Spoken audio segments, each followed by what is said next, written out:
안녕하세요. 저는 서울 강남에 거주 중인 50대 기혼 여성이며 썰TV 애청자입니다. 평소 이곳에서 사연을 자주 듣곤 했는데 여러분께 제 이야기를 들려드릴 기회가 생겼네요. 얼마 전 저희 부부는 강남에 있는 한 아파트로 이사했습니다. 그리고 그곳에서 그간 연 끊고 남처럼 살아온 시모와 아주버님께 제대로 복수한 일이 있었어요. 남편은 부모에게 제대로 된 사랑 한 번 못 받고 늘 아주버님에게 밀리며 살았습니다.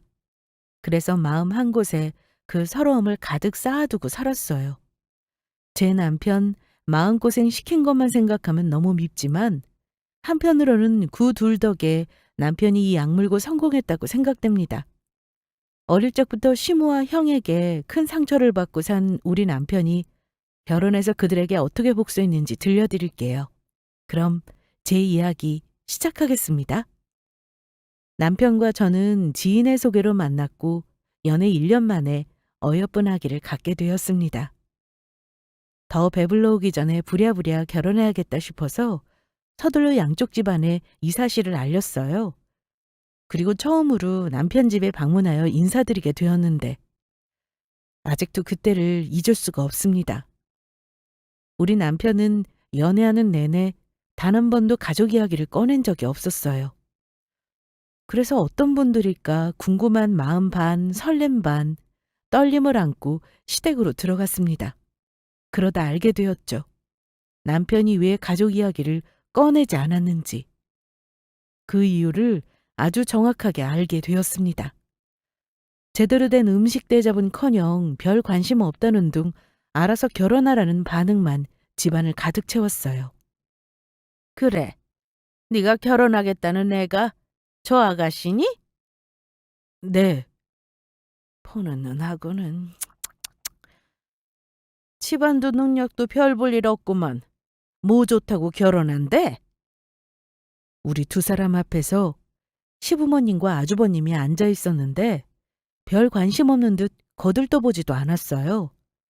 가족들의 무관심에 남편은 고개를 숙인 채 앉아 있었고 저는 그 옆에 죄인 마냥 무릎 꿇고 앉아 있었습니다. 시모는 제 배경과 직업을 듣자마자 뭐 이런 별 볼 일 없는 애랑 결혼하냐면서 마음에 안 든다는 티를 팍팍 냈어요. 그러자 잠자코 듣고만 있던 남편은 어차피 관심도 없으면서 누굴 만나든 뭐가 중요하냐고 했습니다. 본인이 좋아서 선택한 여자니 결혼하고 싶다고 했어요. 그러자 말리는 시누이가 더 밉다고.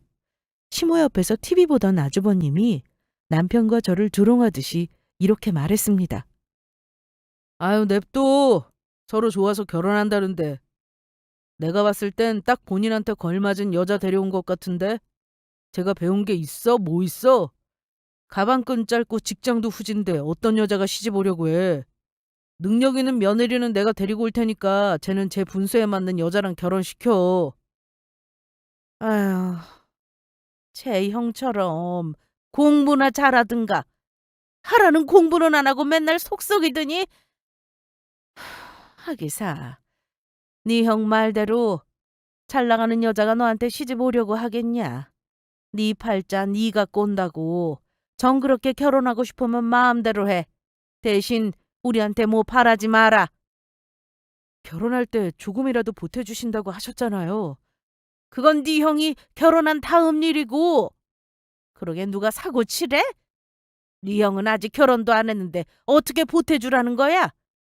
형한테 줄 돈에서 얼마라도 빼서 주시면 되잖아요. 어차피 저한테 얼마 안 주실 거 알아요. 배불러 오기 전에 식 올려야 하는데 현재 가진 돈으로 부족해요. 조금이라도 도와주세요. 아, 글쎄 안 된다니까. 누가 마음대로 사고 치랬니?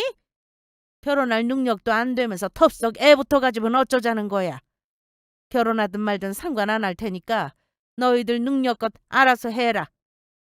네 형 결혼하면 얼마 들어갈지 모르는 마당에 어떻게 도와주니? 우리한테 조금도 서운해할 거 없어. 사고 쳐서 네 형보다 먼저 결혼하는 네 잘못이지 뭐. 아무리 첫째 사랑이 크다지만 그래도 친아들인데 나몰라라 하는 모습이 놀라웠습니다. 우리 두 사람은 시부모님께 제대로 된 결혼 축하는커녕 아무런 지원도 못 받았어요. 남편은 예상한 일이라고 그리 큰 기대는 없었다며 덤덤히 받아들였지만 한편으로는 제게 미안해했습니다. 갑작스럽게 생긴 아이라도 어쨌거나 본인들 손주인데 본인과 같은 무시를 당하게 해서 미안해했어요. 저는 그런 남편을 보며 너무도 속상했습니다. 그동안 가족들 이야기 안 한 게 다 이것 때문이었어? 당신 정말 힘들었겠다. 그동안 형한테 밀려서 차별당하고 산 거잖아. 정말 너무들 하네. 남의 자식도 아니고 친자식인데 어떻게 이렇게까지 나 몰라라 할 수 있어? 옆에서 보는 내가 다 서럽고 속상하더라. 괜찮아. 난 이제 익숙해져서 그러려니 해. 하도 차별당하고 살아서 그런지 남편은 익숙하다는 듯 별 감흥이 없었습니다. 애초 그리 큰 기대조차 없었다고 씁쓸한 미소를 짓더군요. 마음에 상처가 나면 회복할 시간을 줘야 하는데 남편의 이야기를 들어보니 회복할 시간은커녕 매 순간 형과 비교하며 차별했대요. 그러니 어린 마음이 얼마나 힘들었을까요? 계속되는 상처로 마음 깊이 흉해졌을 겁니다. 그러니 제 마음은 찢어지듯 아팠어요. 이날 저는 남편을 위로하며 그동안 어떻게 자랐는지 시부모님과 형에게 어떤 상처를 입었는지 들을 수 있었습니다. 남편은 계속 꺼내지 않고 숨겨왔던 자신의 상처를 제게 털어놓았어요. 갖고 싶은 물건, 먹고 싶은 음식, 단 한 번도 손에 넣은 적 없었다고 했습니다. 죄다 형이 입던 옷과 물건을 물려받고 형은 항상 새 걸 손에 넣었대요. 어린 마음에 그게 그렇게 부러웠다고 했습니다. 그러다 나중에는 항상 부모에게 인정받은 형의 모습이 부러웠다고 했어요. 형에게만 허락된 부모님의 따뜻한 미소와 격려가 부럽고 질투났지만 함부로 투정 부릴 수도 없었답니다. 시부모님은 남편에게만큼은 한없이 냉혹한 분들이셨어요. 두 분의 관심은 항상 형에게 쏠려 있었고 남편은 존재감이 없이 살아왔습니다. 처음에는 이런 현실이 힘들고 고단했지만 어느 순간 차츰 익숙해지더래요. 그러다 고등학생 때 처음으로 시부모에게 반항한 적이 있었다고 했어요. 한창 대학 진학 준비로 공부하고 있는데 좀처럼 성적이 안 올라서 학원을 보내달라고 했답니다. 그때 형은 학원이다 과외다 지원을 많이 받고 있었대요. 그래서 본인도 학원 하나만 보내달라고 했더니 학원은 무슨 학원이냐며 교과서 보고 열심히 공부하라고 했답니다. 형한테 들어가는 돈만 해도 벅찬데 도와주지 못할 망정 너까지 왜 그러냐고 꼭 공부 못하는 것들이나 학원 보내달라고 하는 거라면서 그냥 집에서 혼자 공부하라고 했다네요. 어차피 학원 보내줘봤자 형보다 못할 게 뻔한데 돈 아깝게 뭐하러 보내냐면서 알아서 하라고 내버려뒀답니다. 정말 너무하지 않나요? 어떻게 부모가 자식을 나 몰라라 포기할 수 있죠? 저도 자식 낳아보니 알겠더군요. 자식 포기하는 부모는 있을 수 없다는 것을요. 솔직히 공부머리는 형보다 남편이 더 좋았대요. 그러나 남편한테 별 관심이 없던 시부모님은 그 사실조차 모르고 죽어라 형만 밀어준 거죠. 진짜 거짓말 안 보태고 남편을 조금만 밀어줬더라면 더 빨리 성공했을 겁니다. 남편은 대학에 진학하고 싶었지만 턱없이 힘든 현실 앞에 좌절하고 말았어요. 아무리 혼자 용을 쓰고 공부해도 학원이며 과외 다니는 애들에게 밀리니까 소용없었대요. 어차피 날고기는 애들을 이겨서 대학에 붙는다고 해도 등록금 보태줄 돈 없다며 나 몰라라 할 게 뻔하니까요. 그냥 꿈을 접었다고 했습니다. 그때부터 공부에 손을 놓고 기술이나 배워서 돈이나 벌자. 그래서 이 지긋지긋한 집에서 탈출하자라는 마음밖에 없었대요. 하루빨리 돈 벌면서 암울했던 본인의 인생이 조금이나마 밝아지지 않을까 기대하는 마음으로 취직해서 열심히 일했는데 어느 순간 깨달았답니다. 어디를 가나 차별은 존재한다는 것을요. 대학 나온 사람과 그렇지 않은 사람의 차이는 너무도 컸고 사회에서도 무시당하기 일쑤였대요. 그래서 좌절감을 안고 우울하게 살던 중 저라는 사람을 만나 다시 한번 살아갈 용기를 얻었다고 했습니다. 비록 자신은 가진 것 없이 초라하지만 최선을 다해서 행복하게 해주겠다고 약속했어요. 무슨 일이 있어도 저와 아이는 차별당하지 않게 지켜줄 거라면서 죽어라 일해서 반드시 성공할 거라고 다짐했습니다. 그렇게 우리는 친정 부모님의 도움으로 작게 살 집을 구했고 무사히 결혼식을 올렸습니다. 그리고 시부모님은 자신들 앞으로 들어온 축의금을 모조리 다 챙겨갔어요. 단 한 푼도 우리를 도와줄 생각이 없었습니다. 가만히 있어보자. 우리 앞으로 들어온 축의금이 얼마나 되나? 아이고, 꽤 많이 들어왔네. 그동안 열심히 뿌린 보람이 있어. 이 돈으로 우리 큰아들 면접 보러 갈 때 입을 정장 하나 맞춰주면 딱이겠다. 예, 이거 우리 돈이니까 가져가마. 불만 없지? 시댁은 우리를 위해 단 1원도 사용하지 않았습니다. 시부모님 지인들이 낸 축의금과 친척들이 낸 돈까지 싹 걷어갔어요. 귀하디 귀한 큰아들 정장 맞춰준다면서요? 그 옆에서 눈치라고는 눈꽃만큼도 없는 아주버님은 시계도 하나 사달라고 조르기까지 했습니다. 아주 가관이죠? 이쯤 되면 우리가 왜 시댁과 손절했는지 다 이해하실 거예요. 뭐 이런 집안이 있나 놀라실 텐데요. 여기서 놀라시기에는 이릅니다. 우리가 진짜 손절한 이유는 그 다음이거든요. 결혼하면서 해준 거 하나도 없는 시모는 제가 이 집 며느리가 되기를 기다렸다는 듯 어떻게든 부려먹으려고 용을 썼습니다. 제가 무슨 하녀도 아니고 툭하면 집에 와서 청소해라. 오는 길에 장 봐서 밥 차려라. 무리하면 안 되는 임산부에게 계속해서 여러 잡일과 집안일을 시키려 했어요. 또 아주버님까지 합세해서 본인 옷, 세탁소 맡겨달라. 찾아와라. 각 잡아서 다름질 좀 해라. 아주 부려먹으려고 용을 써댔습니다. 이때 제가 참 순진하고 착했죠. 처음부터 하기 싫다. 내가 무슨 식모냐. 따지고 들었어야 했는데 그러지 못했어요. 어린 나이에 임신해서 아무것도 모르고 그저 착해 빠졌을 때라 쉽사리 대들지 못한 것도 있지만 남편을 위해 어쩔 수 없이 입을 꾹 다물어야 했습니다. 결혼한 뒤 임신한 몸으로 툭 하면 시댁에 불려가서 온갖 고생 다 하고 오는 걸 남편은 모르고 있었거든요. 아니, 모르기를 바랐습니다. 알면 난리 날 것 같아서 참았어요. 아주버님이 제게 그랬거든요. 뭐라도 얻어먹으려면 잔말 말고 시키는 일이나 잘하라고요. 아이씨, 이게 뭐야? 왜 그러세요, 아주버님? 뭐 잘못되기라도 했어요? 아, 이거 비싼 거라 손빨래 하는 건데 세탁기에 돌리면 어떡해요? 어머, 그래요? 죄송해요. 저는 그냥 빨래통이 있길래 돌린 건데 손빨래 해야 하는 건 줄 몰랐어요. 아, 그래서 손빨래 해야 하는 걸 빨래통에 넣은 내 잘못이다? 내가 일일이 말해줘야 알아요? 아니, 딱 보면 모르냐고. 누가 봐도 옷감이 다르잖아요. 죄송해요. 제가 새로 사드릴게요. 사주긴 뭘 사줘.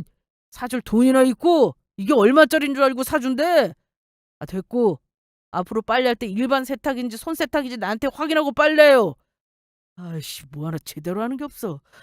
우리 집안에 잘하면 내가 부모님께 말씀드려서 뭐라도 챙겨준다고 한 말 기억하죠? 이런 식으로 굴면 진짜 국물도 없어요. 그나마 부스럭이라도 물려받아서 동생 도와주고 싶으면 일 똑바로 해요. 알겠어요? 아이씨, 짜증나. 아주버님이 뭐라도 챙겨준다는 말에 서럽고 힘들어도 꾹 참았습니다. 시부모님 돌아가실 때 남편한테 뭐라도 물려주면 아, 그래도 자식이라고 마지막에 이렇게 챙겨주는구나 생각할 수 있잖아요. 그럼 남편이 그간 받은 상처가 조금이나마 옅어지지 않을까 싶었습니다. 그러나 이때는 알지 못했죠. 이게 남편을 위한 행동이 아니었다는 것을요. 이걸 깨닫기까지는 그리 오래 걸리지 않았습니다. 막달이 되었을 때 시모가 친구에게 하는 말 듣고 그간 참았던 서름이 확 터지고야 말았어요. 한껏 무거운 몸을 움직이며 힘들게 시댁장을 봐서 들어갔는데 글쎄, 시모가 친구랑 통화를 하고 있더군요. 처음부터 들으려고 한 건 아니지만 어쩌다 보니까 타이밍 맞게 제 이야기 하는 걸 듣게 되었어요. 시모는 전화통화로 저를 며느리가 아닌 하녀라고 말하더군요. 시장 가려고 저녁거리 사러 가나 보네. 아이, 나야 시장 갈 일 뭐 있어. 우리 집 가정부가 다 알아서 하는데. 막내 결혼해서 며느리 들어왔는데 난 걔가 가정부처럼 부려먹고 있잖아. 입으로 이거 해라 저거 해라 시키니까 편한 거 있지. 나랑 우리 큰애는 그냥 하녀처럼 필요할 때마다 요긴하게 부려먹고 있어. 임신한 게 뭐 어때서? 임신부가 뭐 벼슬도 아니고. 누구는 뭐해 안 가져봤어? 우리도 임신한 몸으로 집안이라고 다 그랬잖아. 능력 없는 주제에 우리 집안 며느리로 들어왔으면 그에 걸맞게 굴어야지. 아이, 그러게 누가 편변치 않은 직업 가지랬냐고. 아이, 결혼하고 배 많이 풀렀다면서 일 관두고 집에 딱 눌러 앉아있길래 잘됐다 싶어서 이리저리 굴리고 있지. 다른 집 며느리는 잘 나가서 용돈도 잘 챙겨준다는데 우린 클렀어. 돈으로 요도 못하면 몸으로라도 때워야지. 저를 이 집안 몸종으로 생각하고 부려먹는 건 알고 있었어요. 그러나 친구한테까지 저를 대놓고 하녀 취급할 줄은 몰랐습니다. 이게 다 본인 얼굴에 먹칠하는 꼴인데 수준 한번 정말 저급하구나. 내가 저런 사람을 시어머니라고 모시고 있는 게 부끄럽고 수치스럽더군요. 그간 남편 위해서 꾹 참았지만 모멸감에 더는 견딜 수 없었습니다. 제가 이렇게 노력하면 언젠가는 며느리로서 인정해 줄 거라 생각했어요. 그래도 제가 본인의 아들의 아이를 가진 사람인데 다른 사람한테 이렇게까지 말하는 건 참을 수 없었습니다. 더 버텼다가는 정신적으로 이상이 생길 것만 같았고 뱃속에 있는 아이에게 이런 소리를 듣게 해서 미안했어요. 이 길로 망설임 없이 몸을 돌려 집에 돌아왔습니다. 돌아오는 내내 눈물이 마르지 않았어요. 그리고 30분이 지났을까? 시모에게서 미친 듯이 전화가 왔습니다. 슬슬 장 봐서 도착할 때가 됐는데 감감무소시키자 빨리 오라고 전화한 듯 했어요. 전 끝까지 시모의 전화를 받지 않았습니다. 그러자 얼마 후 시모가 집에 쳐들어와서 다짜고짜 제 뺨을 때렸습니다. 너 이게 뭐 하는 짓이야? 장 봐서 오라고 했더니 팔자 좋게 집에서 널브러져 있냐? 시어머니가 전화했으면 째깍째깍 받을 것이지 귀찮게 여기까지 오게 만들어? 이게 대체 시어머니를 뭐로 보고 이따위 짓거리야? 너 못 배운 거 티내니? 편변찮은 거 며느리라고 받아줬으면 감사하게 생각할 것이지 어디서 제멋대로 굴고 앉아있어? 저를 며느리로 생각하시기는 해요? 어머니한테 저는 그저 집안이라는 하녀잖아요. 그래서 안 갔어요. 더 이상 하녀 취급받기 싫어서. 그리고 저한테 며느리 노릇 같은 거 바라지 마세요. 세상 그 어떤 시어머니가 임신한 며느리 뺨을 때려요? 어머님이 저를 며느리로서 생각해주지 않으면 저도 시어머니로 모시기 싫어요. 앞으로 어머님 집에 가는 일 없으니 이만 돌아가세요. 곧 있으면 그이 올 시간이에요. 뭐야? 이게 어디서 지금 고개를 빳빳이 들고 대들어? 야, 너 미쳤냐? 정신이 어떻게 되기라도 한 거야? 아니요. 이제야 제대로 정신 차린 거예요. 그동안 남편 위한다고 꾹 참은 제가 어리석었어요. 그깟 부스러기 같은 재산 받으면 뭐예요? 제가 그거 받으려고 하녀처럼 일했다는 거 남편이 알면 얼마나 속상해하겠냐고요. 저는 그래도 어머님이랑 자주 마주치고 말 섞다 보면 없는 정이라도 생겨서 절 며느리로 생각해 주실 줄 알았어요. 그런데 어떻게 친구분께 절 하녀라고 하실 수 있으세요? 아, 너 내가 전화하는 곳 엿들었구나. 그래서 그거 듣고 지금 나한테 시위하나 본데 까불지 마. 넌 아직도 네 주제를 모르니? 니깎게 뭐 볼 거 있다고 며느리 대우를 바래. 너 우리 집에 시집 오면서 제대로 혼수해온 거 있어? 이깟 좁아터진 집 말고 우리한테 뭐 해준 거 있냐고. 능력도 없고 집안도 그저 그렇고 뭐 하나 마음에 드는 게 있어야지. 나한테 며느리 대접 받고 싶으면 잘 나가든가. 다른 집 며느리처럼 능력 좋고 두둑한 용돈 챙겨주면 내가 아주 떠받들어 주지. 그런데 너 그럴 능력 없잖아. 그럼 당연히 몸으로라도 때워야 하는 거 아니야? 계속 능력 있는 며느리 타령하시는데 그러는 어머님은 능력 있는 시어머니인가요? 어머니야말로 이러시면 안 돼요. 저희 결혼할 때 보태주신 거 아무것도 없잖아요. 그이가 남도 아니고 어머님 친자식인데 어떻게 이리 나 몰라라 할 수 있으세요? 도와주기는커녕 오히려 축인까지 뺏어가셨잖아요. 그래요. 저는 뭐 어머님이 원하는 며느리상에 미치지 못하죠. 많이 부족하고 형편없는 거 알아요. 그런데 그이는 다르잖아요. 저 마음에 안 들어 하시는 건 이해하는데 그이까지 내팽개치는 건 도저히 용납할 수 없네요. 어머님하고 아주버님한테 한유 취급받는 것도 이제 못하겠어요. 그이 생각해서 어떻게든 참아보려고 했는데 생각이 바뀌었어요. 그이를 위한다면 제가 그렇게 한유처럼 하란 대로 다 하는 게 아니었어요. 그걸 너무 늦게 깨닫고 되레 상처까지 받게 됐네요. 앞으로 어머님 집에 갈 일 없어요. 그러니 연락하지도 마시고 이렇게 찾아오지도 마세요. 이게 끝까지 사람 속을 긁네. 네가 뭔데 나한테 오지 말라 소리를 하고 앉아 있어? 너 어디 한번 제대로 매운맛 좀 볼래? 어디 시어머니 무서운 줄 모르고 까불어 이년아. 시어머니는 제게 순식간에 달려들었습니다. 그리고 제 머리카락을 잔뜩 쥐어잡고 마구잡이로 흔들기 시작했어요. 몸이 무거워서 중심을 잡기 힘들더군요. 이리저리 끌려다니며 가구에 배가 부딪히지 않게 필사적으로 보호했습니다.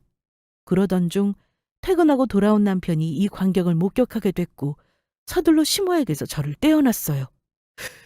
지금 뭐 하시는 거예요? 보면 몰라? 이게 정신 못 차리고 까불어서 제대로 교육하는 중이다. 왜? 이 사람이 뭘 잘못했다고 이러세요? 그것도 만삭인 사람한테. 내가 아무 잘못도 없는데 괜히 이러겠어? 이게 다 며느리 교육하는 과정이니까 넌 참 자꾸 빠져 있어. 아, 글쎄. 그만하세요. 이러다 뱃속에 아이라도 잘못되면 책임지실 거예요? 뭐? 너 지금 나한테 대드는 거니? 난 네 엄마야. 어디 엄마 앞에서 지 아내 편을 들고 있어? 안 봐도 비디오죠. 이 사람이 잘못해봤자 뭐 얼마나 잘못했겠어요. 내가 엄마를 모르는 것도 아니고 아무것도 아닌 일로 트집 잡아서 괴롭히는 거 다 압니다. 이 사람 잘못 없다는 거 알지만 만약 있다고 하더라도 다 그만한 이유가 있었겠죠. 그러니까 그만하고 돌아가세요. 남편은 잔뜩 열올라 펄쩍 찌는 신부를 집 밖으로 쫓아냈습니다. 나이에 무색할 정도로 힘이 팔팔하더군요. 어찌나 고래고래 소리치면서 안 나가려고 버티든지 겨우 시모를 쫓아내고 저는 다리에 힘이 풀려 그 자리에 주저앉았어요. 그리고 남편은 걱정스러운 표정으로 제게 다가와서 괜찮은지 살펴봤습니다. 대체 뭐 때문에 머리끄덩이를 잡힌 거냐고 물어봤고 저는 망설이다 그간의 일들을 모두 털어놓았어요. 당신을 위해서도 우리 아이를 위해서도 더 이상 한유 취급 당하는 게 싫었어. 그래서 앞으로 안 간다고 하니까 이렇게 된 거야. 미안해. 그동안 당신 몰래 시댁 드나들어서 당신이 절대 혼자서 시댁하지 말라고 신신당부했는데 그 말 안 듣고 당신 위한답시고 바보같이 굴어서 정말 미안해.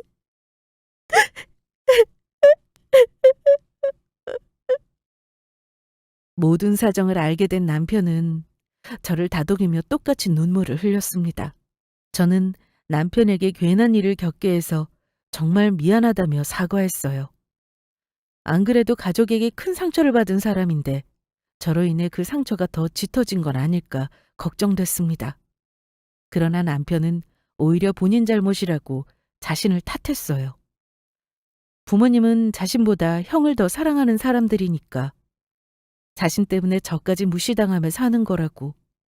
가족들 사랑 듬뿍 받고 산 사람을 만났더라면 이런 일 겪지 않았을 거라고. 이게 다 자신 때문에 벌어진 일이라면서 제게 무척이나 미안해 했어요. 본인이 못나서 사랑하는 아내가 모진 수모를 견딘 거라며 구슬프게 자책했습니다. 남편과 저는 서로 부둥켜 안으며 한동안 소리내 엉엉 울었어요. 그리고 다음 날 남편은 제게 시댁과 손절하고 살 거라고 했습니다.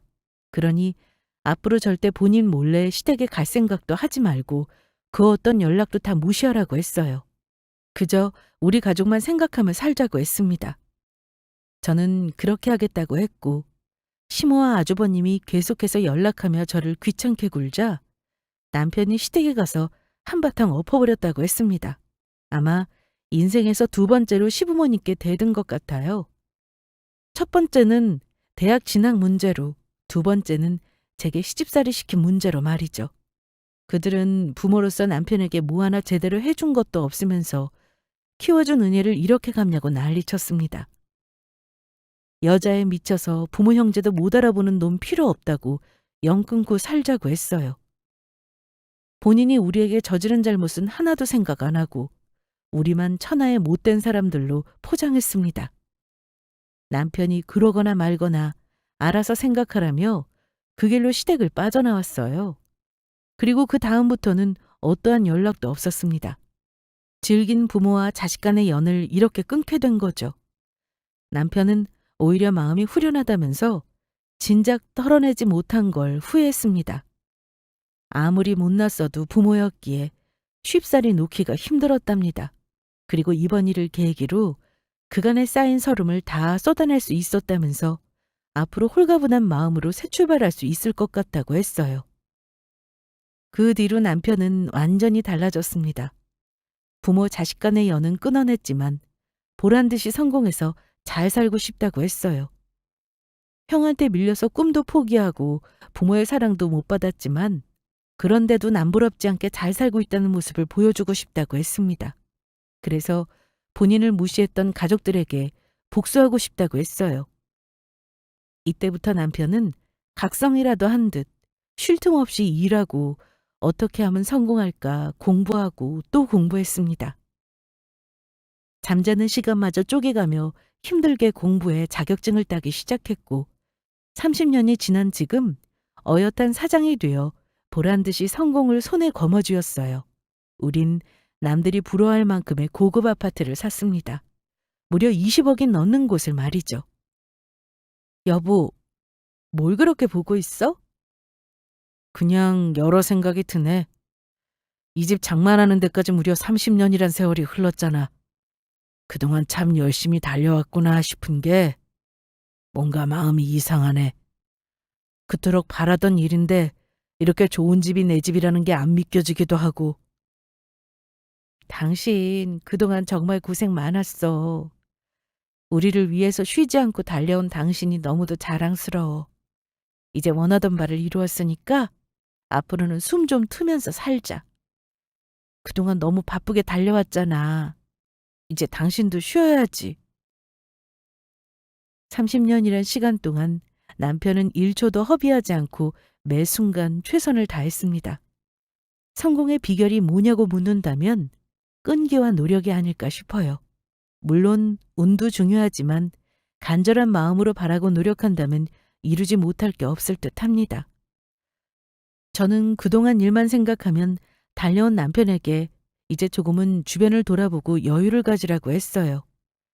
그렇게 우리 부부는 완공이 코앞에 다다른 우리 집을 바라보며 또 다른 행복을 꿈꿨습니다. 그러던 어느 날 이사 준비로 바쁜 나날을 보내던 중 생각지도 못한 전화가 걸려왔어요. 바로 시부의 부고 소식이었습니다. 나다. 아버지 돌아가셨으니까 와서 인사드려. 아무리 영 끊고 지냈어도 널 낳아주신 아버지야. 와서 마지막 인사는 해야지. 아버님이 돌아가셨다는 소식을 듣고 남편은 깊은 생각에 잠겼습니다. 저는 남편에게 원하는 대로 하라고 했어요. 가고 싶으면 가고 조금이라도 마음이 불편하면 안 가도 된다고 했습니다. 그 누구도 자식의 도리를 다하지 않았다며 손가락질할 일 없다고 했어요. 그러자 남편은 곰곰이 생각하다가 저더러 같이 가자고 했습니다. 부친의 죽음에 슬픈 감정은 없지만 그래도 마지막 가시는 길에 인사 정도는 하고 싶다고 했어요. 저는 알겠다며 장례식장에 갈 준비를 했고 우리는 30년 만에 시댁 식구들을 만나러 갔어요. 장례식장에 도착하니 많이 늙은 시모와 아주버님이 보였습니다. 부모 자식 간에 연 끊자고 하더니 여긴 뭐하러 왔냐며 시모는 못마땅한 표정을 지었어요. 아주버님은 그런 시모 옆에 서서 우리 부부를 위아래로 훑어봤습니다. 오랜만에 보는 시모의 표독스러운 얼굴. 세월이 많이 흘렀어도 그놈의 심보는 여전하더군요. 우리는 그러거나 말거나 아버님의 영정사진 앞에 서서 절은커녕 묵묵히 사진 속의 아버님을 쳐다볼 뿐이었습니다.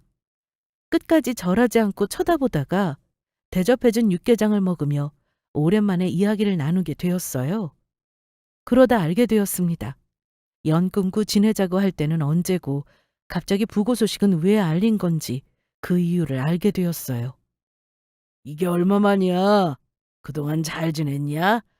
부모 형제 연 끊고 지내니까 살만하디? 어째 때깔이 더 좋아진 것 같냐? 하긴 뭐 우리도 잘 살았지. 근데 옷은 그 옷 뭐냐? 오랜만에 보는 거라고 힘 좀 줬네. 딱 보니까 명품 같은데. 너 이거 어디서 빌렸냐? 안 봐도 비디오지. 그렇게라도 해서 잘 사는 쪽 굴고 싶었어? 마음대로 생각해. 진짜 내 거라고 해도 안 믿을 거잖아. 내 입 아프게 해명하기도 싫어. 이야, 너 진짜 달라졌다. 우리한테 꼼짝도 못하던 게 아주 기세등등해졌네. 여자 하나 잘못 만나서 부모고 형이고 다 내팽개치더니 이게 뭐냐? 아버지 임종도 못 지키고. 연 끊은 마당에 임종은 무슨 임종? 이렇게 와서 인사드리면 됐지. 그래, 낳아주고 키워준 은혜도 모르고 잘하는 짓이다. 아직도 그 공장 다니냐? 너 이제 나이도 있으니까 슬슬 퇴직할 때 됐겠네. 너 임마 그때 그러지만 않았어도 내가 너 챙겨줬을 거 아니야. 나 꽤 잘 나가거든. 안 그래도 이번에 부장으로 진급해서 연봉 한 1억 정도 받아. 너는 고졸에 듣도 보도 못한 공장 다니니까 연봉이 대략 3천 정도 되려나? 사람 무시하는 건 여전하네. 이러려고 불렀어? 연봉 1억 받는 거 자랑하려고? 아니 뭐 여러모로 어떻게 지내는지 궁금하기도 하고.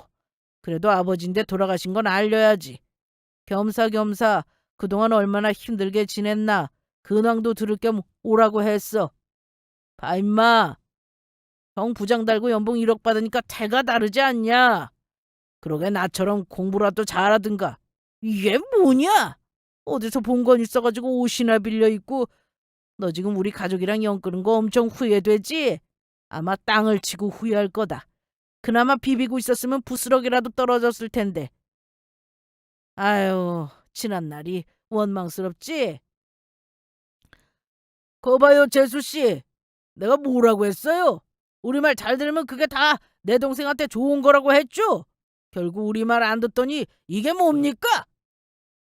우리가 얼마나 성공했는지도 모르고 본인 연봉 자랑하면서 으스대는 꼴을 보고 있자니 가소로웠습니다. 우리 부부는 조금의 동요도 하지 않고 그저 여유로운 미소를 띄었죠. 그러다 남편이 제대로 보여줘야겠다고 생각했는지 시모와 아주버님에게 언제 집으로 한번 오라고 했어요. 마침 다음 달이면 이사하는데 집 구경 시켜줄 테니 시간 내서 오라고 했습니다.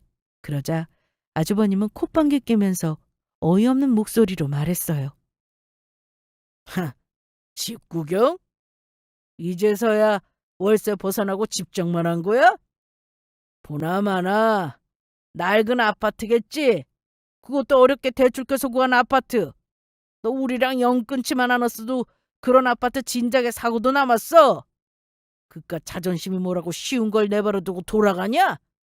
그래 뭐 알량한 자존심은 남아서 나름대로 잘 살고 있다는 거 보여주려고 하는 모양인데. 좋아. 어디 한번 구경이나 하자. 그런 다음 내가 사는 집도 소개할게. 아마 네가 보면 눈 까무러칠걸? 성공한 사람의 집과 타고 다니는 차는 얼마나 좋은지 직접 가르쳐줄게. 확연하게 비교되니까 확실히 배울 점은 있을 거야. 고졸 주제에 형한테 까불면 어떻게 되나 뼈저리게 느껴봐라. 혹시라도 초라한지 보여주기 싫어서 질질 끌 생각 마라. 남자가 한 번 뱉은 말은 지켜야지. 난 진짜 구경하러 갈 거니까 이사 다음은 말해라. 가족이랑 영 끊고 사는 놈이 얼마나 잘 살고 있나 내 두 눈으로 직접 봐야겠어. 아주버님은 우리를 한껏 비웃으며 비열한 표정을 지었습니다.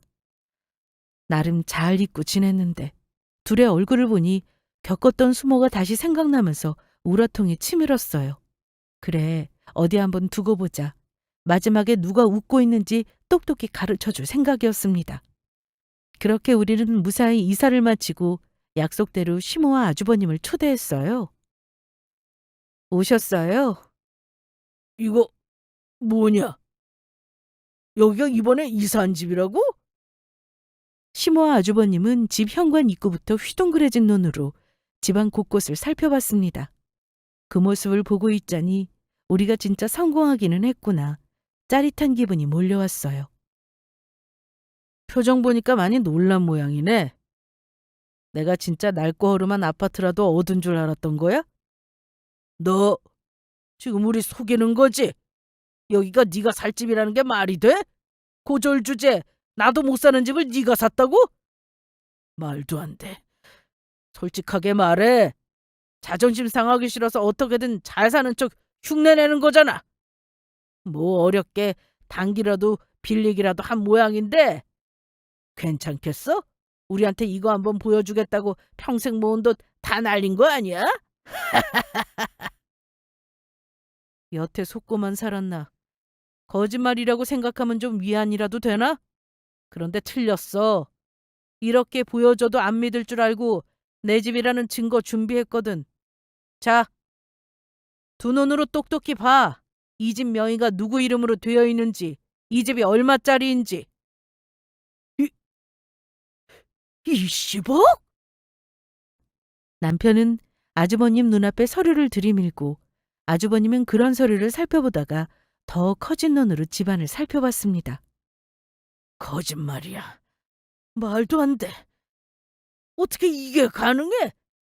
대학도 못 나오고 공장이나 다니던 놈이 나보다 잘 산다고? 너 똑바로 말해. 뭐 불법이라도 저질렀냐? 아니면 복권이라도 당첨됐어? 이거 뭔데 나보다 잘 나가? 이건 말이 안 되잖아.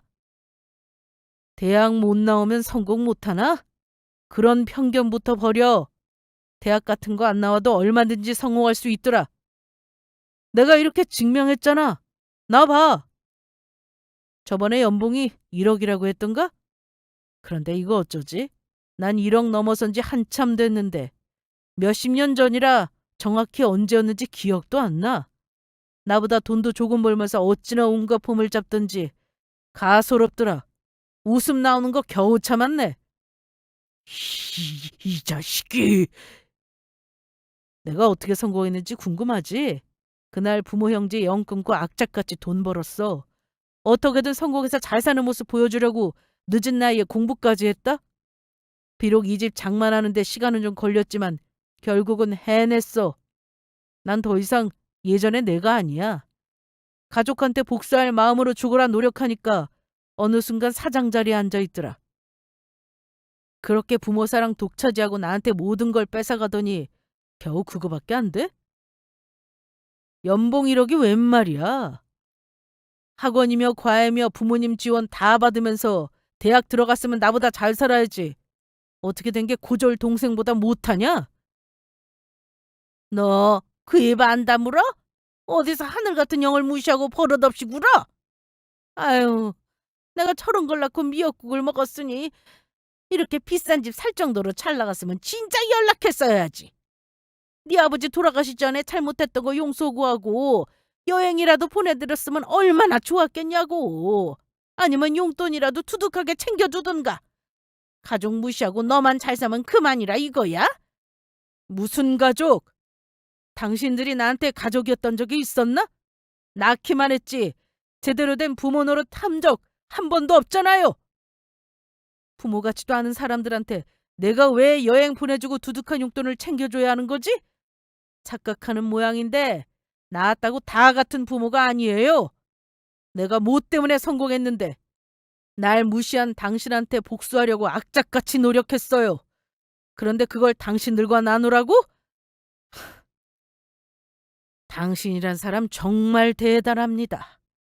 그나마 남아있던 티끌만한 척까지 다 털리게 하네요. 뭐 하나 제대로 해준 거 없으면서 자식의 도리 같은 거 운운하지 마세요. 당신은 나한테 그럴 자격 없잖아. 그리고 형도 마찬가지야. 그 나이 먹고 아직까지 나한테 잘난 척 유세 떨고 싶어? 솔직히 나이 먹고 조금은 달라졌을 줄 알았어. 어떻게 지내나 궁금하기도 했고 내가 이렇게 성공했다는 거 보여주고 싶어서 간 건데 역시 잘 간 것 같아. 두 사람 모두 달라진 거 없이 여전하더라. 그래서 더 고맙더라고. 그래야 내가 더 성공하는 걸 알았을 때 뼈저리게 후회할 테니까. 통쾌한 복수의 맛을 알게 해줘서 고마워. 그러게 그때 정신 차리고 우리한테 잘했더라면 부스럭이라도 주워 먹었을 거 아니야? 뭐? 부스럭이? 야, 내가 그따위 거나 주워 먹을 사람 같냐? 너 아니어도 충분히 잘 살고 잘 살아. 이거 왜 이래? 20억짜리 아파트에서 산다고 유세 떨지 마. 이게 영원할 것 같아? 내가 너 바닥으로 추락하는 거 꼭 지켜볼 거야. 부모 형제 영 끊은 놈이 잘 살면 안 되지. 하늘도 나와 같이 분노할 거다. 그래, 어디 한번 실컷 분노해. 그래봤자 난 더 높이 올라갈 거니까. 그럼 직구경 다 했으면 이만 나가줄래? 아들하고 외식하기로 해서 나가봐야 하거든. 내가 잘 사는 모습도 보여줬고 원하던 복수도 시원하게 했으니 이제 미련 없어. 멀리 안 나갈게. 앞으로도 지금처럼 쭉 연 끊고 지내자고. 아, 혹시나 해서 말해두는 건데 엄마 돌아가시면 연락하지 마. 아버지 장례식장 갔던 거 마지막 인사드리러 간 게 아니라 당신이 무시한 아들 이렇게 잘 살고 있다는 거 보여주려고 간 거였거든. 엄마는 두 눈으로 직접 확인했으니까 이제 볼 일 없어. 어서 내 집에서 나가. 비싼 집 더럽히지 말고. 남편은 자존심 센 아주버님을 계속해서 자극했고 참다 못한 아주버님은 남편에게 달려들었습니다. 저는 놀라서 바로 경찰에 신고했고 아주버님과 시모는 도착한 경찰들의 손에 이끌려 나갔습니다. 남편은 바로 진단서를 떼서 폭행으로 아주버님을 고소했어요. 합의금을 아주 세게 불렀습니다. 그러자 욕하며 난리 피우던 모습은 온데간데 없이 사라지고 제발 선처해달라며 꼬리를 내리더군요. 나중에 알고 보니 연봉 1억은 무슨. 사업하다 실패하고 힘들게 살고 있었어요. 시부가 물려준 재산까지 야무지게 말아먹었더군요. 그래놓고 저희 앞에서 잘 사는 척 오기 부린 거였습니다. 부장 승진의 연봉 1억이라는 거짓말까지 하면서 말이죠. 남편은 책임지지도 못할 거면서 뭐하러 생각 없이 주먹 휘두르냐며 쉽게 합의할 생각이 없다고 강하게 나갔습니다. 급기야 시모가 잘못했다면서 울고불고 매달리는 통에 선처해줬어요. 대신 다시는 우리 앞에 얼씬거리지 않는다는 약속을 받아냈습니다. 그러나 사람이라는 게 참 간사해요. 마치 우리가 동아줄 같았는지 어떻게든 뭐라도 떨어질까 주위를 맴돌았습니다. 그래서 더욱 처절하게 무시하며 살고 있어요. 계속 귀찮게 굴면 법적으로 조치를 취할 생각입니다. 아무튼 여기까지가 저희 남편의 통쾌한 복수극이었습니다. 그들은 지난 날을 매일같이 정말 후회 속에서 살 테죠? 우리는 앞으로도 지금처럼 위를 향해 나아갈 겁니다. 그럼 지금까지 저의 긴 사연 들어주셔서 감사합니다.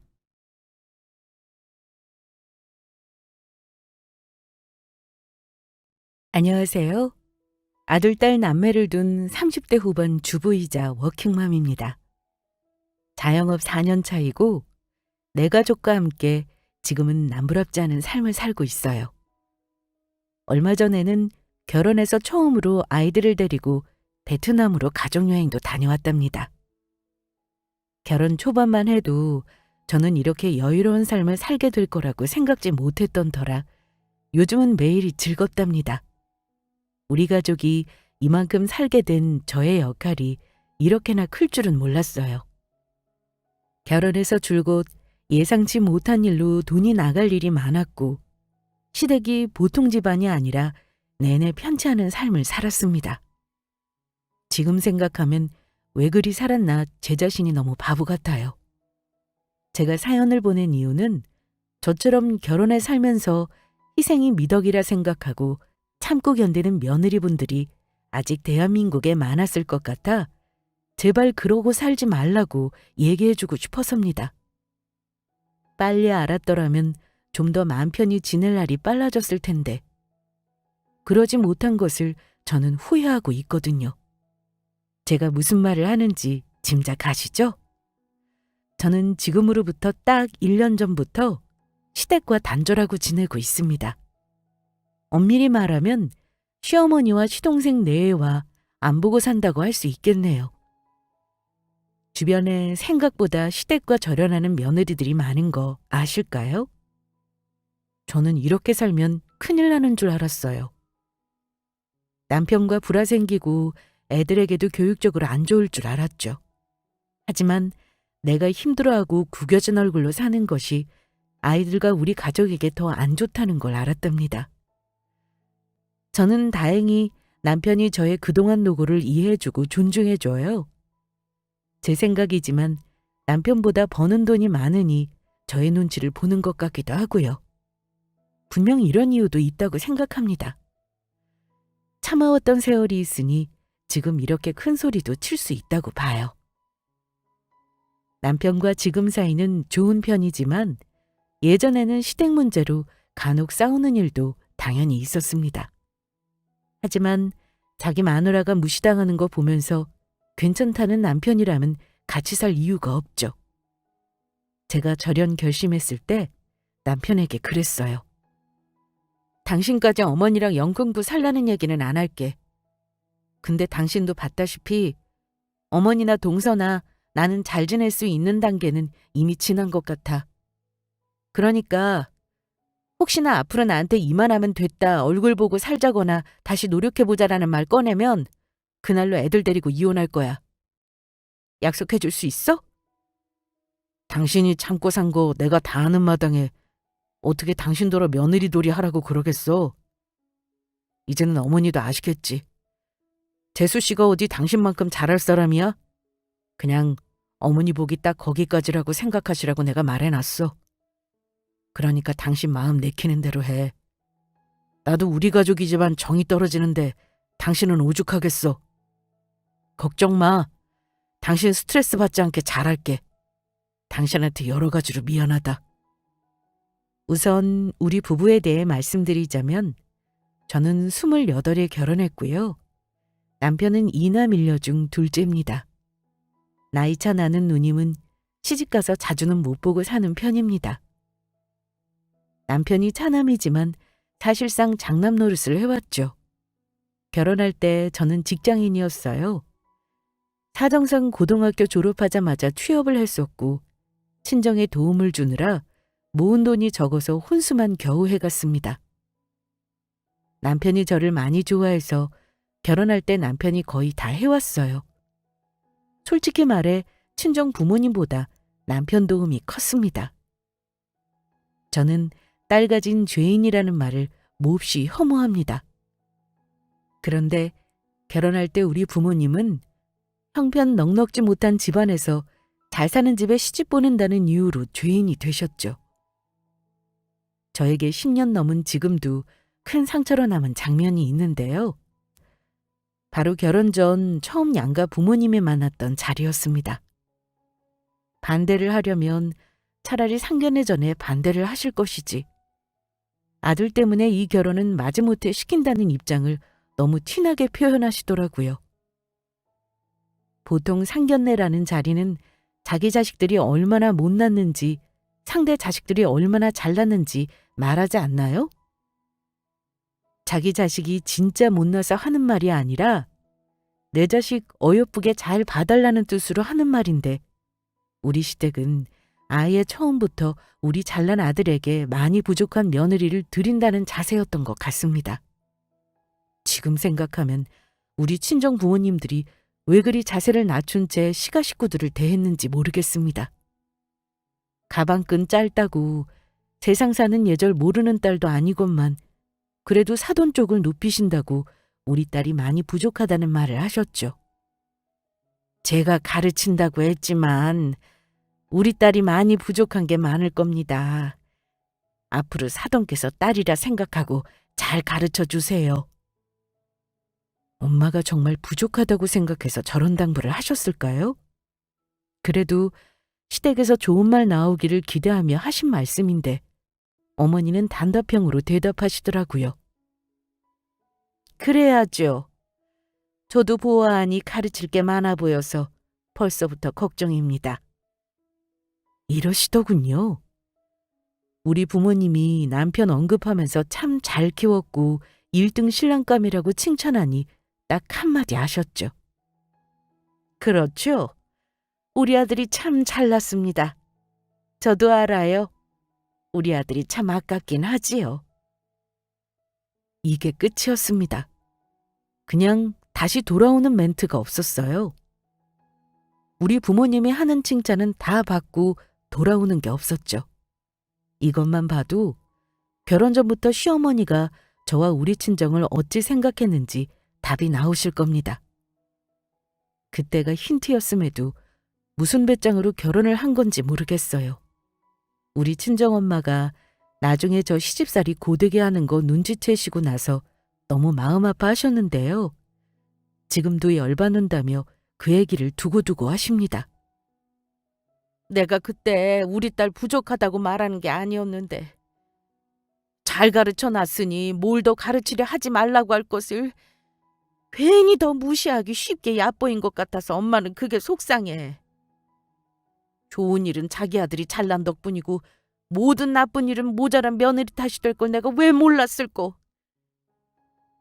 엄마는 자기가 실수하신 거라면서 내 새끼 내세워 자랑하지 않더라도 굳이 내 새끼 낮추고 후려칠 필요까진 없었다고 얼마나 속상해 하시던지. 다 지난 일이니 어쩌겠습니까. 그때는 우리 부모님도 신랑 집에 비해 너무 기우는 결혼이라 저 흠잡힐까 조심하느라 그러신걸요. 고등학교만 졸업하고 줄곧 직장 생활하며 집안에 보탬이 된 딸. 부모님이 입장에서는 너무 아까운 딸이었지만 제가 사익감 데려왔을 때 너무 차이가 난다고 더러 겁부터 내시긴 했습니다. 친정 부모님 욕은 하지 말아주세요. 평생 넉넉지 못하게 사셨지만 저 지금 잘 산다고 자식 덕 보려고 안달복달 하시는 분들은 아니십니다. 그냥 당신들 분수에 맞게 자식들에게 아쉬운 소리 안 하고 싶어 하세요. 아무튼 그런 제가 시부모님 눈에는 차지 않았을 겁니다. 남편은 집안도 잘 사는 편이었으니까요. 시아버지는 사업을 하셨는데 시어머니는 명문 여대 출신이세요. 젊은 시절 엄청 눈이 높으셨고 쫓아다니는 남자들도 많았다고 하더라고요. 뭐 시어머니 본인 뇌피셜이긴 하지만요. 대학 재학 시절 운 좋게 능력 있는 시아버님 만나서 30년 넘게 직업 한번 가져본 적 없다고 들었습니다. 하지만 제가 보기엔 어머니가 집안일을 열심히 하신 것도 아닌 것 같고 음식도 많이 안 해보시고 살림도 아주 잘하는 편은 아니세요. 아버님이 네 어머님은 살림에 취미 없다라고 하실 정도로요. 지금도 그냥 배우고 싶은 거 취미생활 하러 다니십니다. 한마디로 남편 잘 만나 호의호식이죠. 어려운 시절에 두 분 다 좋은 대학 나왔고 자식들도 다 잘 키우시긴 했습니다. 결혼한 시누이는 교사 부부이고 우리 남편도 서울 소재 4년제 대학 나와 대기업은 아니지만 멀쩡한 직장에 다녔으니까요. 게다가 제일 잘난 시동생은 집안 형편이 가장 좋을 때라 명문대 졸업하고 약사였어요. 그러니 우리 시어머니 콧대가 얼마나 높았겠습니까? 결혼할 때도 서글픈 일 나름 많았는데 중간에서 남편이 거의 대부분 차단해줘서 결혼까지는 무사히 했던 것 같아요. 시어머니는 결혼한 이후에도 저를 보면 한숨 쉬셨고 명절에 가면 저에게 이거 해라 저거 해라 아예 말을 안 하셨습니다. 남들은 시어머니가 일 시켜서 불편하다지요. 하지만 제가 볼 때 그건 멋 모르는 소리입니다. 그거보다 더 불편한 건 시댁에서 투명인간 취급을 받는 거예요. 명절 준비할 때도 뭐 하나 가르쳐 주시는 게 없었습니다.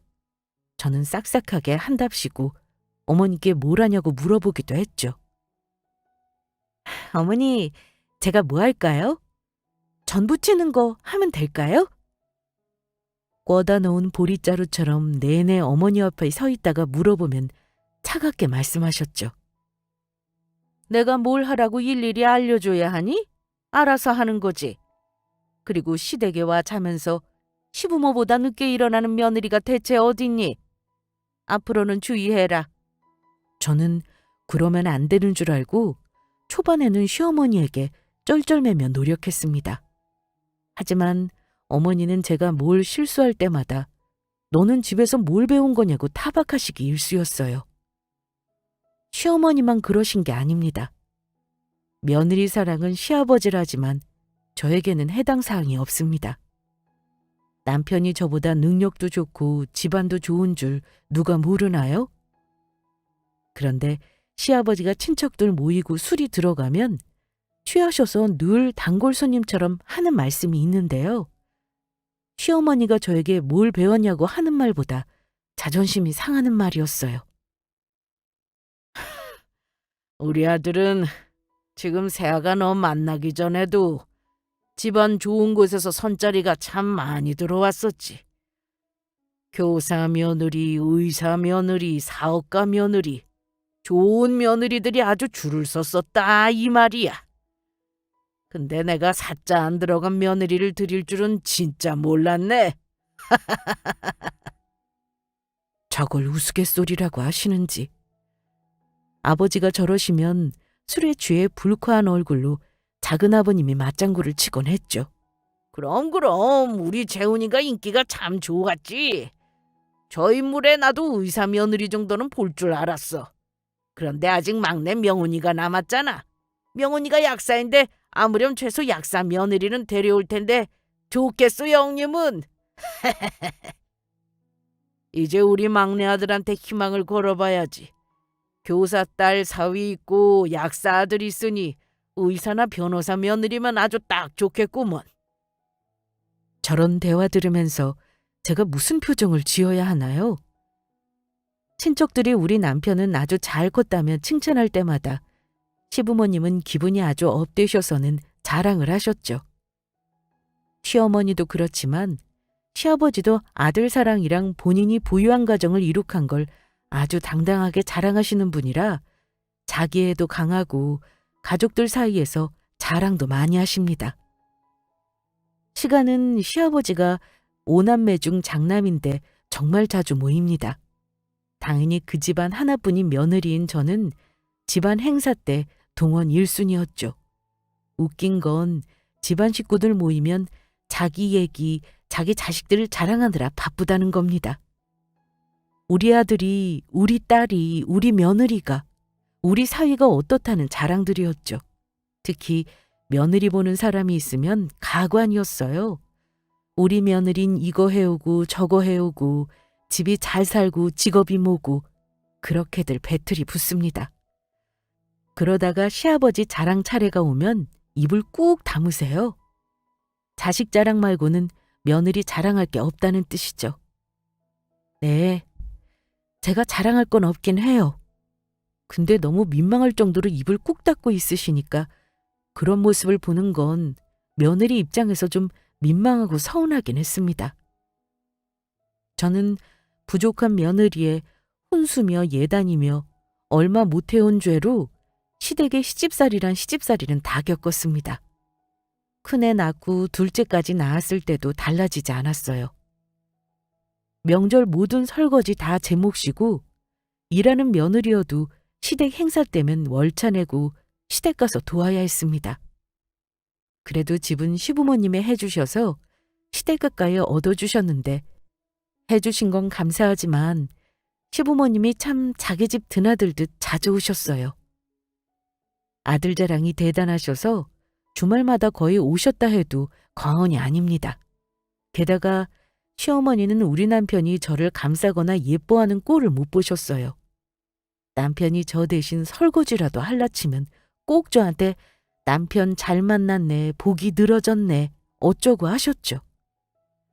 남편이 저에게 맛있는 반찬이라도 하나 챙겨줄라 치면 너는 뭔 복이 많아서 저런 것도 해주는 남편을 만났냐 하시고, 저희가 결혼할 때 살던 집이 많이 올라 팔고 더 좋은 동네로 이사 갈 때도 아유, 너는 참 무슨 복이니. 남편 잘 만나서 구질하게 살다가 아주 복이 늘어졌다. 네 팔자에 어디 이런 집에서 살 수가 있었겠니? 이게 다 우리 아들 덕이지. 이러셨죠. 제가 복 많다 소리 하실 때도 딱히 웃으면서 좋게 하는 말은 아닙니다. 듣기 좋은 꽃노래도 여러 번 들으면 싫다는데 그 소리를 자주 들으니 이젠 쟤는 내 아들 잘 만나서 팔자에 없는 복은 많네. 이런 뉘앙스로 들리더라고요. 이런 생각하는 제가 성격이 꼬인 건 아니라고 생각합니다. 그리고 결정적으로 어머니에게 속상했던 일이 있었습니다. 둘째 임신했을 때 제가 연년생으로 아이를 가지다 보니 다니던 회사를 그만두었던 때였습니다. 그런데 어머니가 저에게 애 낳으면 피치 못할 사정 말고는 자기도 자기 시간 보내야 한다고 자주 애 맡기지 말라고 미리 못 박으시더라고요. 그러면서 또 무슨 일을 하든 돈벌이를 하라네요. 자기 아들 혼자 처자식 먹여 살리며 늙어가는 꼴 절대 자기는 못 본다고 눈물까지 찍어내시길래 제가 오기가 생겨 저도 돈 벌어서 사람 목 할 테니 걱정하지 마시라 했습니다. 그랬더니만 어머니는 기어이 제 자존심을 건드리셨습니다. 네가 뭘로 돈 벌려고? 고등학교 졸업하자마자 회사 다니면 뭐하니? 퇴직금도 코딱지만큼 받고 나왔다며. 애 낳은 여자 써주는 회사가 어디 있니? 그렇다고 네가 대학을 나왔기를 해? 아니면 학벌이 좋아? 아휴, 애 둘 낳고 이런 식으로 집에 눌러앉을 요량이었겠지. 아무튼 나는 내 아들 등골 빼먹는 꼴 못 봐. 그러니까 애들 어지간히 키우면 뭐든 일할 생각을 해라. 그때 너무 서운하더라고요. 하지만 부른 배에 기저귀 찬 아이 돌보느라 정신없는 제가 무슨 바로 일을 할 수 있겠습니까? 그러다 보니 공간과 시간의 제약을 안 받는 일을 고민하게 되었던 것 같아요. 생각해보면 제가 지금 연매출 10억의 사업체를 운영할 수 있었던 것도 그때 저를 구박하던 어머니 덕도 있긴 하네요. 제 이야기가 좀 길어졌는데 아무튼 저리 살다가 시동생의 결혼 소식이 들려왔습니다. 말씀드렸다시피 시동생이 또 부모님의 자랑 아니었겠습니까? 시부모님은 막내 아들 며느리만큼은 당신들이 고르시겠다며 선자리를 엄청 물어다 주신 걸로 알아요. 그런데 시동생도 눈이 참 높은지 매번 잘 되는 여자가 없었어요. 솔직히 말하면 제 기준 시동생이 좋은 남편감 후보는 아닙니다. 약 사면 뭐 하나요? 본인 먹은 물컵 한번 씻어놓은 꼴을 본 적 없는데요. 처음 결혼했을 때 제가 남편과 진짜 많이 싸웠던 게 남편이 집안일에 전혀 트레이닝이 되어 있지 않은 것 때문이었거든요. 한마디로 이 집 아들들은 장가 미천이 없었습니다. 돈만 있다고 1등 신랑감은 아니죠.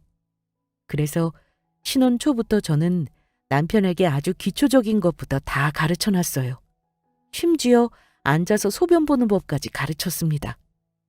수많은 다툼과 가르침 끝에 겨우 데리고 살만해졌고 지금은 아이들 둘을 키우며 살림 베테랑 아빠가 되었죠. 아무튼 저의 눈에는 직업만 좋았지 생활치나 다름없는 시동생이 결혼을 한다는데 어떤 여자인지 궁금하긴 했어요. 여자를 만난다는 건 알고 있었지만 뭐 하는 사람인지 전혀 정보가 없었는데 갑자기 이 여자다 싶어 결혼한다는 거예요. 예비동서 스펙을 들어보니까 부모님이 사업하시고 집안이 좋다고 하더라고요. 동서도 소위 말하는 명문대를 나왔고요. 얼굴 보기 전에는 그런가 보다 했는데 실물을 보니 인물도 너무 예쁘더라고요. 사람이 고급져 보인다고 해야 하나. 고생이라곤 모르고 자란 얼굴에 입은 옷이며 걸친 가방이며 제 눈에도 싸구려는 하나도 없어 보였습니다. 게다가 집 수준이 시댁보다 훨씬 잘 산다고 하더라고요. 집도 해온다고 하고 차도 해온다고 하니 아주 신난 표정을 감추지 못하셨죠. 저 결혼할 때는 시어머니가 겉으로 웃긴 해도 가끔 어두운 무표정으로 계셨는데 이번에는 상견례 전부터 아주 신나서 설레어 하셨죠. 사돈댁한테도 어찌나 그렇게 살갑게 영업용 미소를 하시던지 귀한 딸 보내주셔서 감사하다며 딸을 아주 잘 키웠다고 입이 마르도록 칭찬하셨네요. 그렇게 결혼하고 친척들 모인 자리에서 시부모님은 소원 푸셨다면서 둘째 며느리 자랑을 어찌나 하셨는지 모릅니다. 내가 우리 집안이랑 환경 비슷하고 똑똑한 며느리 얻으려고 얼마나 애를 썼는지 알아? 내 아들이 그 소원이 이루어졌지 뭐야. 우리가 집 사주려고 했더니만 글쎄 새아가가 자기가 당당하게 집 해와서 공동명의 하겠다고 하길래 얼마나 기특했는지 몰라.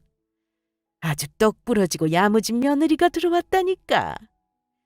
게다가 알고 보니까 나 다니던 대학교 바로 근처에 대학을 나왔다잖아. 세상에. 이런 게 인연이지 뭐겠어? 시부모님이 저리 며느리 자랑을 하면 해맑게 좋다고 웃고 있었어요. 어머니가 저 들으라는 듯 동서 자랑하시면서 학벌 얘기를 꺼내면 동서는 더 얄미운 소리를 했습니다. 그러게요, 어머니. 저는 처음에 어머니 딱 봤을 때부터 뭔가 우아하고 기품이 있으셔서 분명 보통 분은 아니실 것 같았거든요. 근데 어머니가 졸업하셨다는 여대 듣고 깜짝 놀랐잖아요. 아 참, 근데 형님은 혹시 어디 학교 출신이신지 물어봐도 될까요? 우리 다 서대문구 내 대학 나왔으면 정말 특이한 인연 아닌가요? 그럼 제가 거기다 대고 뭐라고 하겠습니까? 당연히 저는 할 말이 없죠. 동서 모르는 것 같아서 말해줄게. 나는 대학교 안 가고 바로 취직했어. 그래서 대학 생활이 뭔지 잘 몰라. 그러자 동서는 짐진 놀란 표정을 짓더라고요. 어머, 정말요? 제가 혹시 형님께 실수한 건 아닌가 모르겠네요. 저는 당연히 대학 나오신 줄 알았어요. 우리 세대가 어지간하면 다 대학은 가는 세대인데 왜 안 가신 거예요? 형님 공부 못했을 것 같진 않은데요. 이런 거 물어보면 실례려나? 실례는 무슨. 어차피 알게 될 건데 뭐. 내가 불편할 일은 없어. 내가 선택한 길이고 우리 친정 부모님께 도움드린 덕분에 이만큼 사는 거라 난 후회 안 하거든. 나중에라도 직장 생활하면서 대학은 가보고 싶었는데 살다 보니 그게 쉽지는 않더라. 당연하죠. 공부도 다 때가 있는 법이니까요. 암튼 형님, 정말 의외네요. 요즘 고졸은 정말 드물거든요. 동서는 저를 안 됐다는 듯 쳐다봤습니다. 그렇게 제가 고졸임을 말하게 되었는데 글쎄요. 과연 동서가 정말로 몰라서 물어본 건지는 아직도 모르겠습니다. 아무튼 동서는 열렬한 시부모 사랑을 받으니 당연히 인상 쓸 일이 없었어요. 저는 같은 며느리 입장에서 동서와 잘 지내고 싶었습니다. 어머니가 저에게는 너무 까다로운 분이라 만약 동서 힘들게 하면 제가 감싸주려고도 했고요. 하지만 시부모님은 동서와 저를 전혀 다르게 대하셨기 때문에 동서에게 시부모님은 며느리 아껴주는 마냥 인자한 분들이셨을 겁니다. 명절 때도 동서는 공주 대우를 받았습니다. 동서가 뭘 하려고 하면 시어머니를 비롯 시아버지 시누이가 어떻게든 말을 걸거나 다른 걸로 주의 끌어서 주방에 들어가지도 못하게 했죠. 어머니 대학 시절, 시부모님 연애 시절 앨범도 보여주시며 하하호호 떠드는 동안 제가 설거지하고 상 차리는 건 당연하게 생각하시고요. 그럴 때 남편이 제가 끼고 있는 고무장갑을 빼앗아 끼고는 대신 설거지해주고 저에게 과일도 깎아주고 했죠. 그럼 어머니는 또 안 입고 와 하며 남편 잘 만났다는 소리 하셨어요. 동서도 참 야가 빠진 것이 저 같으면 형님이 혼자 일하면 도와줄 것 같은데 시댁에서 저런 식으로 대놓고 차별하면 모르는 척 누릴 거 다 누립니다. 시어머니가 동서를 그렇게나 예뻐한 건 사실 돈 때문이기도 했습니다. 시동생이 전문직이다 보니 아무래도 우리 남편보다 돈을 잘 벌어서 부모님 용돈도 넉넉히 드린다고 들었는데요. 우리 남편도 부모님께 매달 30씩은 드렸지만 시부모님은 넉넉하신 분들이라 사실 그 돈 없다고 생활 못하실 분들 아니세요. 그저 자식들에게 받아 쓰는 재미로 용돈 달라는 분들이셨죠. 자식이 돈 잘 벌어서 부모 용돈 주는 걸 자랑으로 하셨고요. 시어머니는 자기 아들이 혼자 돈을 번다고 생각을 하셨습니다. 사실 저는 둘째 낳고부터 회사를 알아보지 않고 1인 창업으로 쏠쏠하게 돈을 벌고 있었거든요. 하지만 저도 사람인지라 저에게 인색하게 굴고 무시하는 어머니에게 용돈을 제가 버는 돈으로 드리고 싶지 않았습니다. 그러니 자기 아들이 힘들게 돈 벌고 용돈 30도 빠듯하게 준다고 생각하시면서 저만 보면 돈 벌라는 잔소리를 그렇게 하셨습니다. 그러면 아들에게 용돈이나 받지 말던가요. 왜 애들 키우고 제 사업까지 하는 저를 들들 볶아대는지 애들 커가면서 시댁에 가기 싫어지더라고요. 남편에게 제가 돈 번다는 말하지 말라고 신신당부해놨기 때문에 그때마다 남편이 그만하시라 우리가 알아서 한다고 중간에서 방패막이를 해줬지만 솔직히 매번 너무 기분 나빴습니다. 동서도 어머니처럼 팔자가 좋아서 직장생활 잠깐 하다가 아이 갖겠다고 집에 눌러 앉았는데요. 저에게는 돈 벌으라던 시어머니는 동서에게 아이 가져야 하니 살림하고 몸이나 잘 간수하라고 하셨죠. 참 서운하더라고요. 황당한 건 시어머니가 저를 무시해서 그런가 처음에는 저를 조금이나마 어려워하던 동서도 저를 은근히 무시하기 시작했다는 겁니다. 임신을 한 것도 아니고 임신 전 준비는 또 뭔지. 저한테 부탁이랍시고 이러더군요.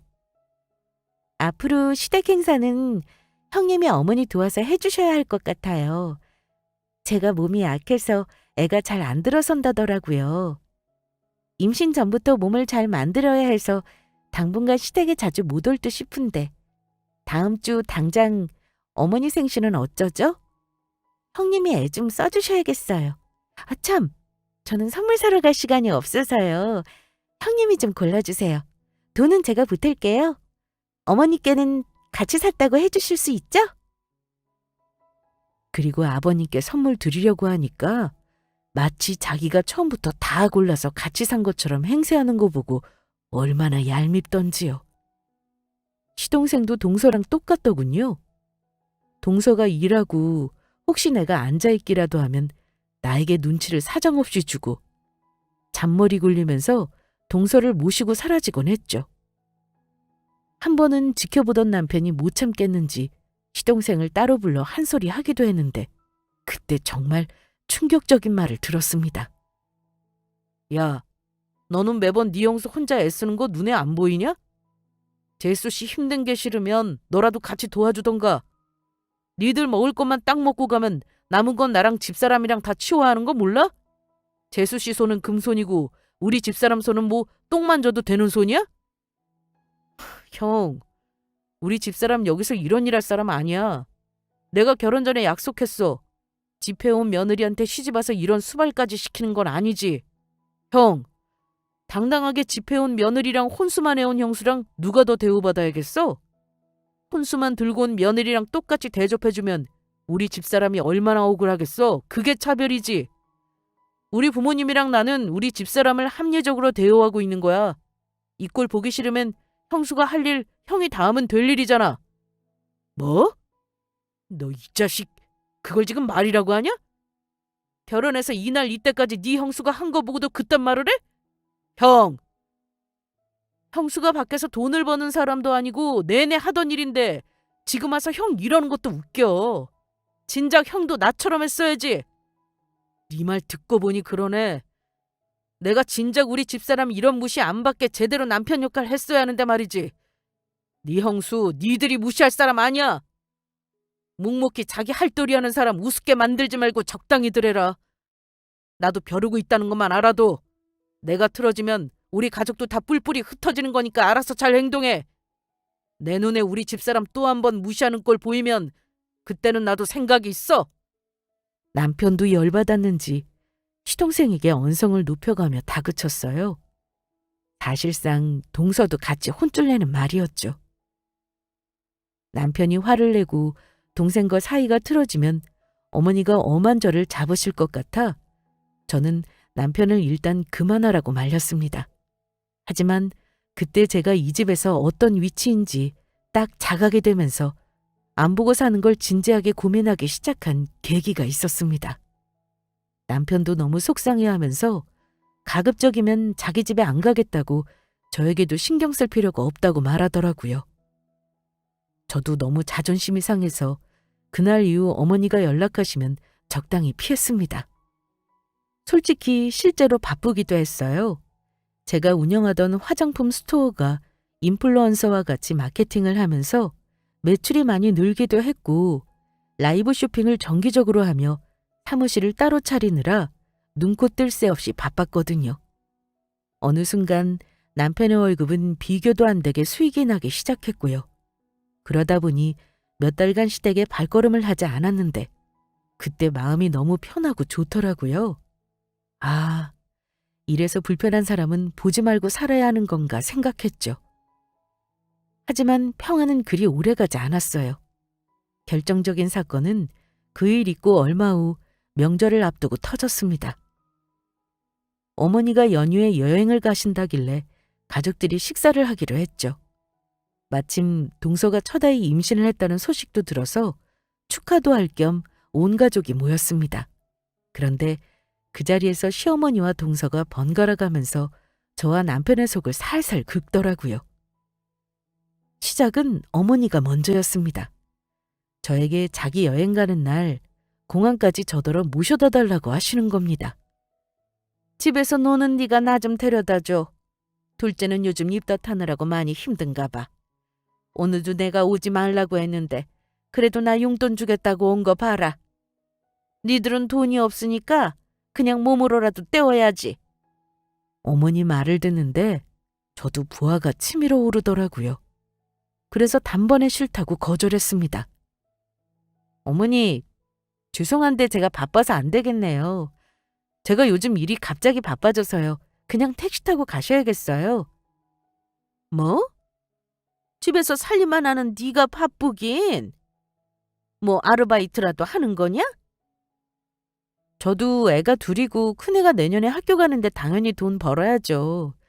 그래서 작게 사업 시작했어요. 시작한 지는 꽤 되었는데 요즘 좀 매출이 늘어서 꽤나 바쁘네요. 그러자 동서가 솔깃해하며 거들었습니다. 하긴 형님도 애 둘 키우려면 아주머님 버는 돈만으로는 힘드시겠어요. 그래서 하시는 게 뭐예요? 요즘 유행하는 뭐 스마트 스토어 이런 거예요? 근데 잘 되는 사람은 극소수고 대다수는 망한다던데. 형님, 명문대 나온 저도 사업 안 하는데 고졸이 무슨 사업이에요. 그런 건 경영이나 마케팅을 제대로 배운 사람들이 해야죠. 괜히 돈 날리고 나중에 돈 빌려달라는 소리나 안 하면 다행이게요? 은근히 저를 돌려까는 걸 제가 모르겠습니까? 고졸은 사업을 하면 안 된다는 말은 대체 어디서 나온 고정관념인지. 동서, 말을 좀 심하게 한다. 내가 언제 동서한테 돈 10,000원이라도 꺼간 적 있었어? 망해도 내가 망하는 거지 무슨 그딴 소리를 해. 그리고 동서는 명문대 나와서 지금 한 달에 얼마나 버는데? 돈 버는 일 어려운 줄 모르는 사람이 나한테 그런 말 할 자격은 없지. 안 그래? 아무튼 나는 요즘 너무 바빠서 오늘 이후로 당분간 시댁일 참석 못할 것 같으니 집에서 노는 동서가 앞으로 어머니 도와서 해야겠다. 생전 불만 표시 안 하던 큰며느리가 갑자기 태도가 변하니 시어머니나 동서가 조금 놀라는 눈치긴 했습니다. 하지만 두 사람은 끝까지 저를 기선제압하려고 하시려 했습니다. 그놈의 대학 운운하며 저를 누리라는 레파토리가 딱 예상되더라고요. 동서는 저에게 한 소리 들은 것이 분한지 한마디 더 했습니다. 네, 형님 말대로 버는 돈 없는 제가 할 말은 아닌가 보네요. 근데 형님, 대체 뭘 팔아먹어서 돈을 번다는 건데요? 보아하니 직원도 없이 형님 혼자 하시는 것 같은데. 제가 마침 명함을 꺼내 보여주려는데 옆에서 가만히 듣고 있던 남편이 더 이상 참지 못하겠는지 나서더라고요. 재수 씨, 우리 집사람이 돈 날리고 재수 씨한테 돈 빌려달라고 할 일은 없을 것 같은데요. 명문대 나온 엄마나 재수 씨는 한 달에 뭐 10만 원이나 자기 힘으로 버나요? 우리 집사람 고졸이지만 진짜 열심히 사는 사람이에요. 그래서 지금은 나보다 돈도 훨씬 잘 버는 사장이다 이겁니다. 우리 집사람이 그동안 말하지 말래서 참았는데 더 이상은 나도 우리 집사람 당하는 꼴 못 보겠어서 제대로 알려줘야겠네요. 그러더니만 제 명함을 낚아채 동서와 어머니 앞에 탁 하고 내려놓았습니다. 두 사람은 놀란 얼굴로 대표 직함이 적힌 저의 명함을 들여다보았습니다. 그리고 제 쇼핑몰 링크를 동서에게 보냈어요. 핸드폰을 어머니와 함께 들여다보던 동서 얼굴이 사색이 되더라고요. 이 브랜드 형님이 파시는 거라고요? 이거 요즘 인스타에서 핫한 건데 진짜 형님이 이 회사 사장인 거 확실해요? 믿을 수 없다는 듯 동서는 저에게 되물었습니다. 왜? 동서 생각엔 고졸은 이런 장사도 못할 사람으로 보이나 보지? 사람 그런 식으로 판단하는 거 고쳐 동서. 내가 돈이 없어서 그동안 찍소리 안 하고 산 거 아니야. 그래도 애들 할머니고 작은 엄마니까 잘 지내고 싶어서 참은 거지. 근데 지난번부터 점점 그 생각이 없어지네. 나 무시하고 우습게 보는 사람들하고 꼭 잘 지내려고 해야 할까 싶어. 근데 오늘 확신이 든다. 나는 이 집안에서 굳이 며느리 노릇할 필요가 없는 사람인 것 같으니까 앞으로 명문대 나온 동서랑 어머니가 오손도손 잘해나가길 바랄게. 어머니도 공항 동서가 모셔다 드려. 그러자 동서는 자기만 덤터기를 쓰기는 싫었나 봅니다. 형님, 돈 잘 버신다고 맏며느리 놀이 안 하시겠다고 하시면 곤란하죠. 제가 오면이 막내 며느리인데요. 형님이 할 일을 왜 저한테 미루세요? 지금 돈 좀 버신다고 해도 저랑 형님은 결이 다른 사람이에요. 저한테 미루지 마시고 형님 할 일은 하셔야죠. 그때 남편이 못 참겠다는 듯 벌떡 일어나서 불같이 화를 내기 시작했습니다. 재수 씨, 지금 결이 다른 사람이라 했어요? 아무리 참으래도 이건 너무하네. 재수 씨는 좋은 대학 나왔다는 사람이 뭐 이리 경우가 없어요. 학벌하고 인성하고는 별개인 겁니다. 본인 행동을 좀 돌아보세요. 재수 씨는 우리 집사람보다 잘나고 돈 많아서 이런 식으로 싸가지 없이 굴고 사람 무시해도 되는 겁니까? 참. 똑바로 들어요. 우리 식구들 모두 이후로 우리 집에 올 일 없어요. 나도 안 올 겁니다. 엄마도 그렇게 아세요. 그동안 우리 집사람 애쓴 노고 하나도 몰라주는 이런 집구석에 우리 집사람 고생시키고 싶지 않아요. 남편 언성이 높아지면서 시동생도 무슨 일인가 하고 와서는 자기 마누라 역성을 들었습니다. 형! 대체 뭐 때문에 이래? 갑자기 우리 집사람한테 화를 내는 건데. 그만해, 그만!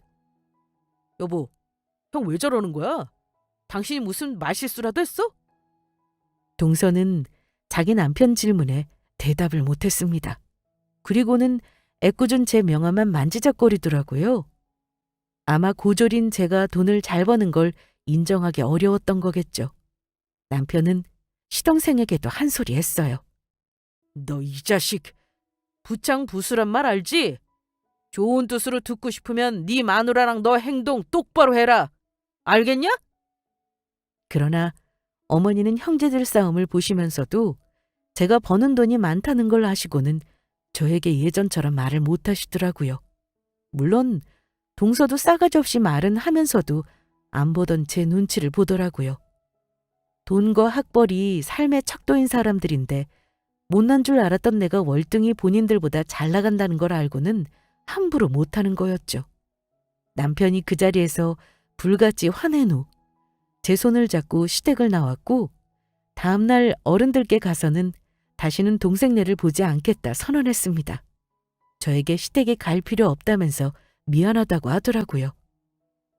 여보, 당신 이제 우리 집 갈 필요 없어. 내가 전부 정리했으니까 이제는 우리 가족만 행복하게 살자. 물론 늘 제 편이었던 사람이지만 영 끊자는 말은 한 적 없던 사람이라 웬일인가 했죠. 당신 후회 안 하겠어? 나는 안 볼 생각으로 화낸 거지만 당신까지 굳이 그럴 필요는 없어. 부모 자식 간이잖아. 내가 무슨 자격으로 천륜을 끊어놓겠어? 아니, 나도 싫어. 나 사실 당신한테 말은 안 해서 그렇지 그동안 많이 참은 거야. 재수 씨랑 동생 얄미워도 장손이라 참았고 부모님 생각해서 넘기려 했던 건데 이제 내가 얼마나 바보 같았는지 알겠더라. 미안해 여보. 내 마누라 속 썩는 줄도 모르고 나는 나만 생각했네. 앞으로 예전처럼 돌아갈 일 없을 거야. 당신 무시하는 건 나 무시하는 거랑 똑같은 거야. 저에겐 미안하다 사과하면서 앞으로 예전처럼 돌아갈 일 없을 거다 말하더라고요. 그렇게 시댁의 발길을 끄는 지 2년이 넘었습니다. 그런데요. 정말 신기하게도 가지고 있던 고질병 같은 위염이며 속병 다 없어졌고요. 시댁 식구들 안 보고 사니 너무나도 행복합니다. 가족여행도 이렇게 마음 편히 다닐 수 있게 되다니 너무 좋더라고요. 긍정적인 마음이 되니 하는 일도 더 잘 되고 있는 것 같아요. 그런데 문제는 저에게는 따로 동서나 시모가 연락을 하지 않았지만 남편 통해서는 간간히 압박을 하시는 것 같았습니다. 저는 안 봐도 손주들은 왕래를 했으면 좋겠다고 하시고 어버이날이란 생일날만 되면 한 번씩 보자고 연락이 옵니다. 그런데 남편이 아주 가차없이 딱 잘라서 거절합니다. 절대 안 본다고요. 제 앞에서 어머니와 통화하는 거 들었는데 남편이 하는 말이 아주 대차더라고요. 재수 씨가 우리 집사람 무시한 행동 싹싹 빌면서 죄송하다고 사과하면 고민 정도야 해보겠지만 그럼 뭐예요? 어머니도 우리 집사람 무시하는데. 솔직히 몇 년 동안 한 거 보면 모르겠어요? 엄마도 똑같아요.